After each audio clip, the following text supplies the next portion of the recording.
আসসালামু আলাইকুম everyone, welcome to my channel enjoy life. আশা করি আপনারা সবাই অনেক ভালো আছেন। আলহামদুলিল্লাহ, আল্লাহর রহমতে আমিও অনেক ভালো আছি।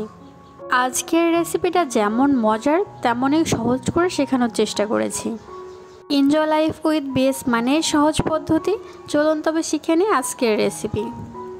ফার্স্টে প্যানের মাঝখানে আমি নিয়েছি কয়েক টুকরো মাংস, দিয়ে দিলাম আলু। এবার যাচ্ছে পেঁয়াজ কুচি, রসুন কুচি, শুকনো মরিচ মাঝখান থেকে কেটে দিয়েছি, সাথে দিয়েছি আদা। এ পর্যায়ে দিয়ে দিলাম গোটা জিরা, গোটা এলাচ, দারচিনি, তেজপাতা, স্বাদমতো লবণ, অ্যাড করে দিচ্ছি স্বাদমতো হলুদ। সর্বশেষ উপকরণ দিয়ে দিলাম পরিমাণ মতো তেল। সবগুলো উপকরণ দেওয়া হয়ে গেলে চুলায় প্যানটাকে বসিয়ে দিলাম এবং অল্প আঁচে বেশ অনেকটা সময় ধরে কষিয়ে নেব। মাংস রান্না করার সময় আমাদের মাথায় আসে কি মশলা বাটতে হবে, অনেক কিছু জোগাড় যন্ত্র করতে হবে, বাট আজ যে রেসিপিটা শেয়ার করছি আপনাদের সাথে, এটাতে মশলা বাটার কোনো ঝামেলাই থাকবে না। জাস্ট কিছু মশলা কেটে নিলেই এনাফ। মশলাগুলো খুব ভালো করে মেখে নেওয়া হয়ে গেছে। এখন অনেকটা সময় ধরে জাল করছি, দেখতে পাচ্ছেন কালারটা অলরেডি চেঞ্জ হয়ে এসেছে। এই রেসিপিটি করার জন্য একদমই অল্প পরিমাণে উপকরণ লাগবে, খুব বেশি উপকরণ লাগবে না। আপনার হাতের কাছে থাকা কিছু উপকরণ দিয়েই সাধারণ রেসিপিটাকে অসাধারণ করে তুলুন। এই পর্যায়ে ঢাকনা দিয়ে ঢেকে দিলাম। এর মাঝখানে আমি কয়েকবার এসে ঢাকনাটা উঠিয়ে নাড়াচাড়া দিয়ে গিয়েছি।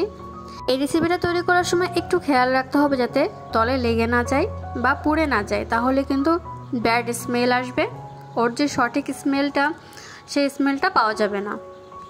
আশা করি আমার ভিডিওগুলো আপনাদের অনেক ভালো লাগে, আর যদি ভালো লেগে থাকে অবশ্যই আমাকে সাবস্ক্রাইব করবেন, পাশে থাকা বেল আইকনটিকেও ক্লিক করে দেবেন। প্রতিটি মশলা কেটে দেওয়ার কারণে একটু বেশি সময় ধরে এটাকে কষাতে হবে, তাহলে খুব ভালো করে মেল্ট হয়ে যাবে।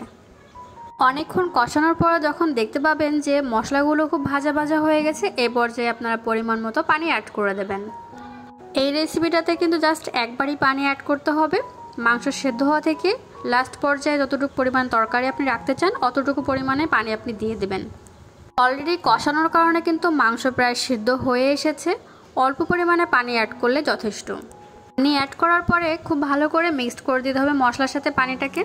অনেকক্ষণ জাল দেওয়ার পরে আমরা চলে আসলাম, দেখতে পাচ্ছেন পানিটা একদম শুকিয়ে গেছে এবং তরকারি কালারটা দারুণ চলে এসেছে।